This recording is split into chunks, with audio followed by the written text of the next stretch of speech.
Aqui mais uma vez a Rede Jovem Pan News, seja bem-vindo de volta. Seguimos juntos aqui em Os Pingos nos Is e trago agora um assunto que nós abordamos aqui no programa de ontem, que é o seguinte: a possibilidade de que a Câmara dos Deputados legalize a maconha. Está para ser pautado pelo presidente da Casa, Rodrigo Maia, um projeto que autoriza o plantio da maconha com fins medicinais aqui no Brasil. Ontem ouvimos a respeito o senador Eduardo Girão e hoje um representante do governo do presidente Jair Bolsonaro está conosco, é o secretário nacional de Cuidados e Prevenção às Drogas do Ministério da Cidadania, Quirino Cordeiro.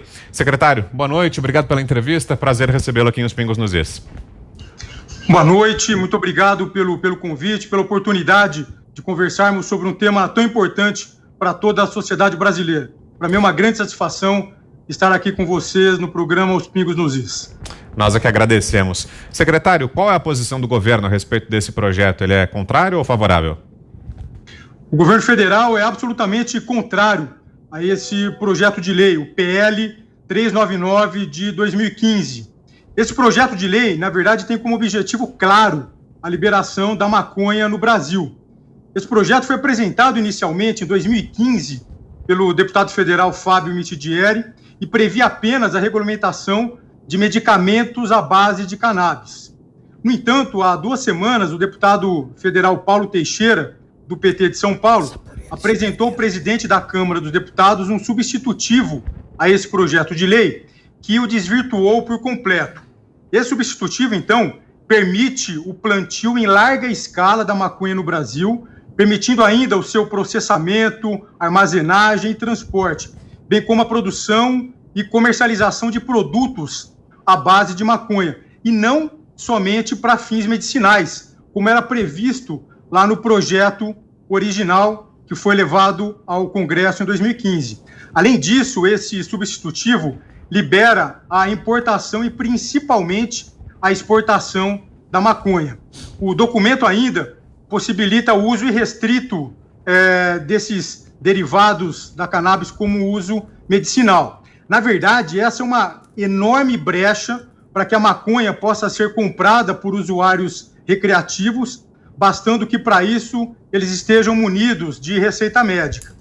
Uma das justificativas, na verdade, então apresentadas, inclusive agora, pelos defensores desse substitutivo, é de que esse projeto de lei iria permitir o acesso de pacientes a medicamentos derivados da cannabis. Porém, é importante lembrar que essa é uma justificativa que não faz o menor sentido, já que no ano passado a Agência Nacional de Vigilância Sanitária, Anvisa, aprovou de maneira unânime 2 resoluções que tratam do registro e venda de produtos à base de cannabis no Brasil. Porém, a Anvisa não aprovou o plantio à base de maconha por conta dos seus grandes riscos. Então, é importante ficar claro aqui para o ouvinte que hoje no Brasil, quem precisa acessar medicamentos que têm como base a cannabis, pode conseguir por conta dessas resoluções da Anvisa, de modo que não há no Brasil hoje nenhuma necessidade de nós termos uma lei federal regulamentando essa área no país. É importante ficar claro também que o governo federal agora está trabalhando para que as pessoas que tenham necessidade de utilizar os medicamentos à base de cannabis possam acessá-lo de maneira gratuita ao SUS. Uma coisa que é importante, né, assim, ficar claro aqui para a gente, é que o texto apresentado pelo deputado federal Paulo Teixeira, nesse substitutivo, é um verdadeiro cavalo de Troia.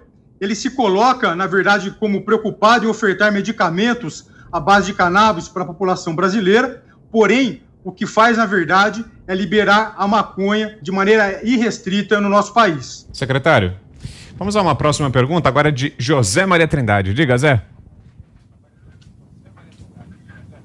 Pois é, secretário, eu acompanhei o projeto do deputado Osmar Terra, né, que foi aprovado na Câmara, Senado, sancionado, que muda completamente aí esta abordagem, né?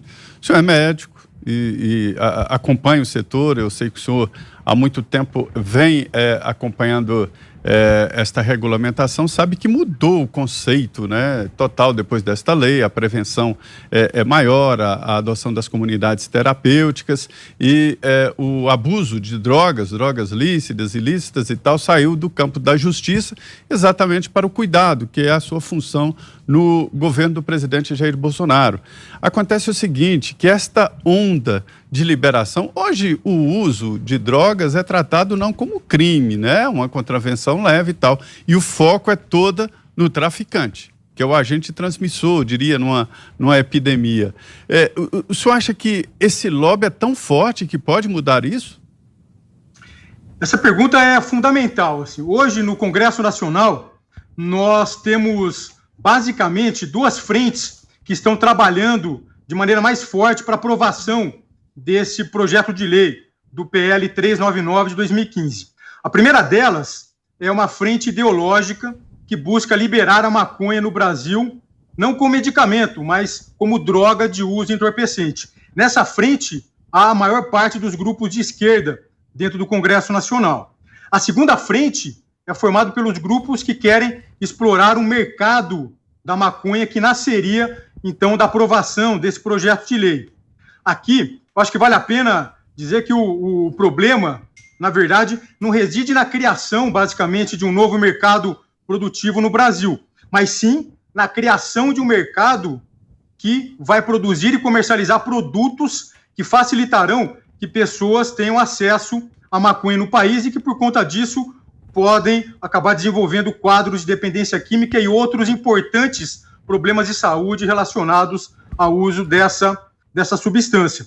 Como você mesmo nos disse aqui, no ano passado, 2019, no mês de abril, o presidente Jair Bolsonaro publicou o decreto presidencial 9761, que instituiu a nova política nacional sobre drogas, e um pouco depois, no mês de junho, mais precisamente no dia 5, foi publicada a nova lei de drogas, que é a 13.840, e essas duas novas normativas se alinham entre si e colocam de maneira bastante clara que o governo nacional, o governo federal hoje, tem uma posição bastante clara contra a liberação de qualquer tipo de droga hoje lista no país, com o objetivo de nós protegermos a nossa sociedade, protegermos as nossas famílias contra os graves problemas relacionados ao uso da maconha. Então, basicamente, o que nós hoje no governo federal estamos fazendo é trabalhando para prevenir o uso de substâncias psicoativas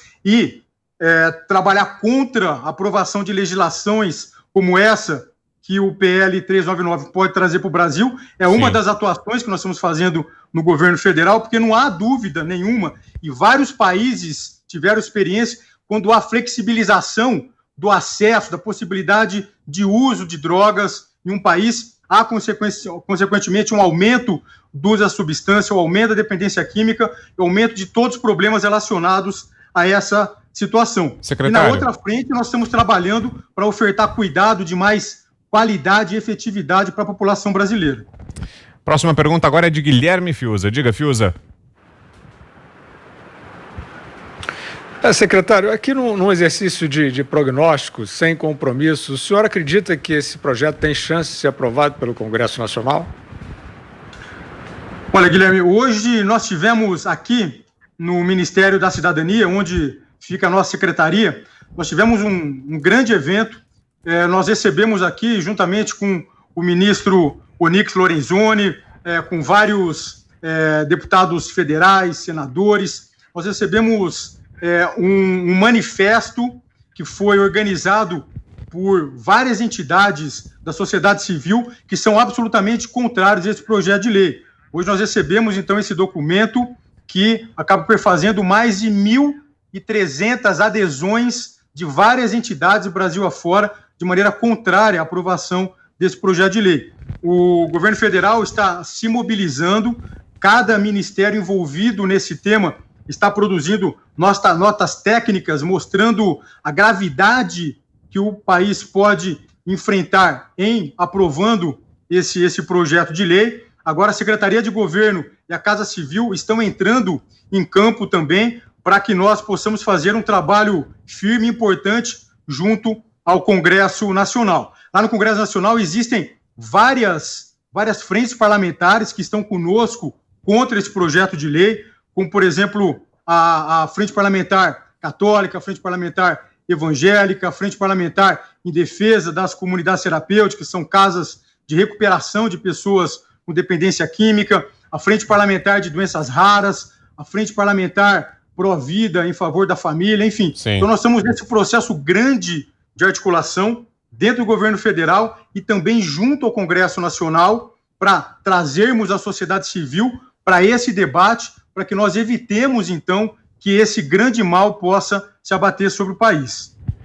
E, para fechar, a pergunta de Augusto Nunes. Diga, Augusto. Secretário, o senhor se referiu às consequências nefastas aí da aprovação de um projeto da liberação da maconha no Brasil.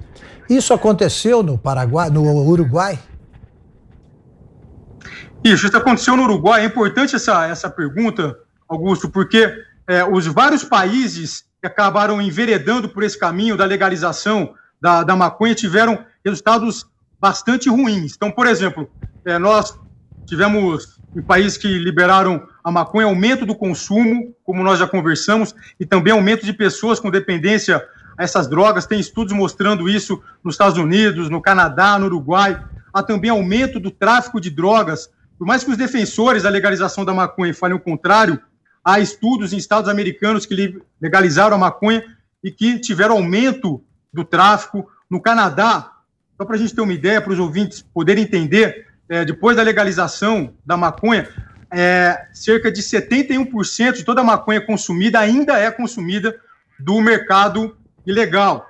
Inclusive, no ano passado, um dado bastante interessante, houve um acúmulo de produção por parte de empresas canadenses que se enveredaram na tentativa de produzir maconha para alimentar o mercado oficial e não conseguiram isso. Por quê? Porque, na verdade, é muito mais difícil se comprar drogas para maconha no mercado oficial. É mais caro, enfim, por conta dos impostos, as pessoas precisam se expor. Se a gente pegar o Uruguai, por exemplo, houve também um aumento do tráfico de drogas, não só da maconha, mas também da cocaína. No final do ano passado, houve a maior apreensão de cocaína da história do Uruguai. Há também relatos de aumento da violência nesse país. No Uruguai, por exemplo, em 2018, só no primeiro semestre, Augusto, houve um aumento de 66% do número de homicídios no Uruguai relacionados à disputa pelo mercado ilegal da maconha, além também do aumento de crimes contra o patrimônio. Há também relatos de aumento de encarceramento nos países que legalizaram a maconha, diferente do que se costuma dizer, né, enfim, as vozes que são favoráveis à legalização da maconha. Há um estudo publicado em 2016 pelo Instituto Trabalho, Terra e Cidadania, que mostrou que mais de 60% dos países, Augusto, que toleram o uso de drogas tiveram um aumento do número de presos. Logo, nos países que legalizaram a maconha, nós temos aumento de gente usando droga, aumento do tráfico, aumento da disputa pelo mercado ilegal, aumento da violência e, consequentemente, aumento do encarceramento. Nos Estados Unidos, por exemplo, houve também um aumento importante do número de acidentes de trânsito. Nós tivemos em Portugal, por exemplo, um aumento importante de internações de pessoas com transtornos psicóticos, como esquizofrenia, relacionados ao uso de maconha. Enfim, todos os países que liberaram a maconha tiveram problemas importantes em várias áreas sociais e nós, do governo federal, estamos lutando para que esses problemas não se juntem aos outros tantos problemas que, infelizmente, nós já temos no Brasil, no cenário das drogas. Então, nós somos absolutamente contrário ao projeto de lei, o PL 399 de 2015. Muito bem, quero agradecê-lo muito, então, pela entrevista, secretário Quirino Cordeiro, secretário nacional de Cuidados e Prevenção às Drogas do Ministério da Cidadania, esteve conosco aqui em